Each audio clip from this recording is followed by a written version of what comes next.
enough that, again, just driven off the shoulder. Pretty hard with that.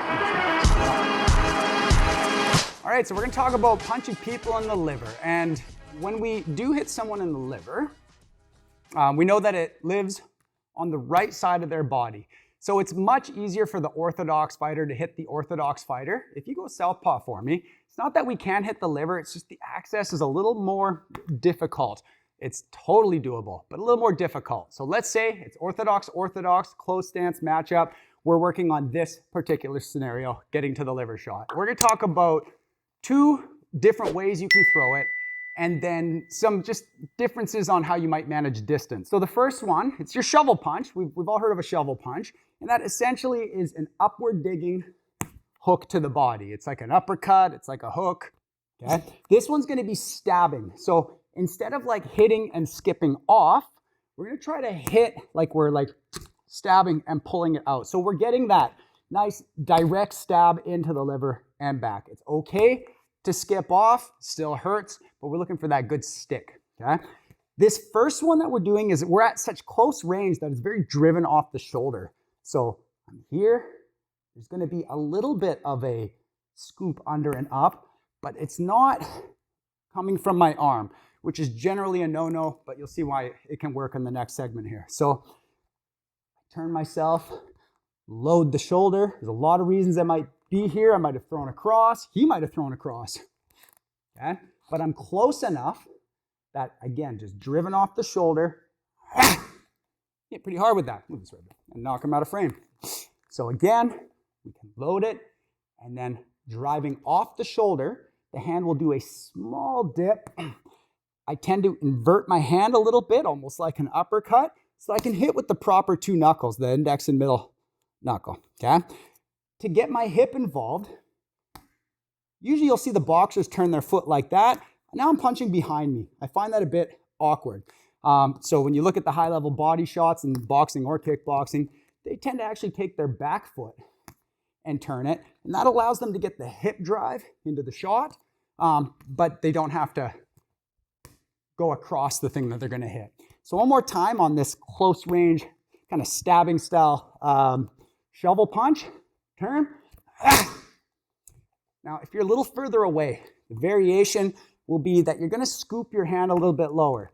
And we're all told not to drop our hand before we fire punches, but it's gonna be okay if you've done enough preamble to keep the person worried about getting hit. So I've probably done like a 1-2 or something like that to get their guard up and their attention on not getting hit. When we're looking at catching people with this punch, there's a few positions we should pay attention to. So right now, let's say he goes high guard. Well, this is easy, nothing to even talk about. We know we can hit the body. Let's say he drops that guard a bit, but it's really narrow. You're absolutely able to, just because the elbows are low doesn't mean they're not open to the body, okay? They could also flare their elbows out a little bit. Usually people won't do this at close range, but if they give you that gift, take it, okay? Or he can be nice and narrow and even flare his elbows forward. Flaring your elbows forward is just as bad as flaring your elbows to the side, okay? You're wide open in both cases. So I'm gonna try to get that narrow guard, maybe high, maybe forward, don't care which. But on this punch, I can't drive from the shoulder so much, so I'm gonna let my hand scoop under and up. I wanna hit with the middle and index knuckle.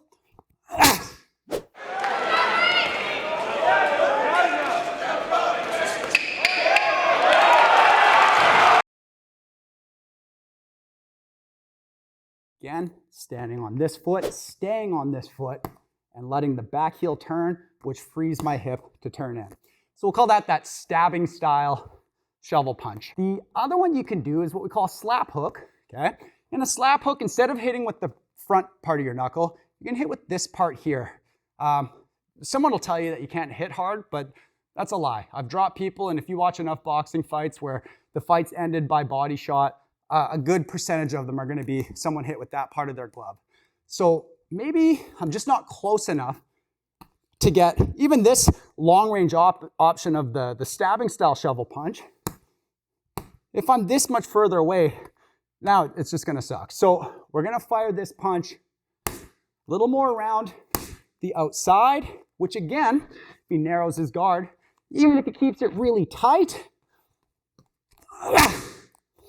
maybe not so much a shovel punch on that. This one's coming a little more straight across, but you can still hit very hard.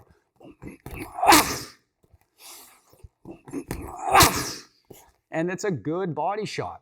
Now, let's say I fire those shots and he kind of sidles back because I hit so hard that he feels like he needs to get away from me. And it's like, oh man, I still narrow your guard for me? Yeah, I can still see that opening, but it's a bit of a reach.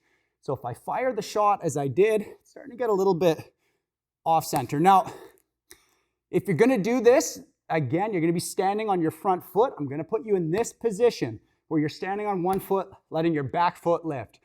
It does leave you a little bit open to the counter, but if you've established a good position before you throw it, boom, he backs up. Yeah, I should be able to do this safely.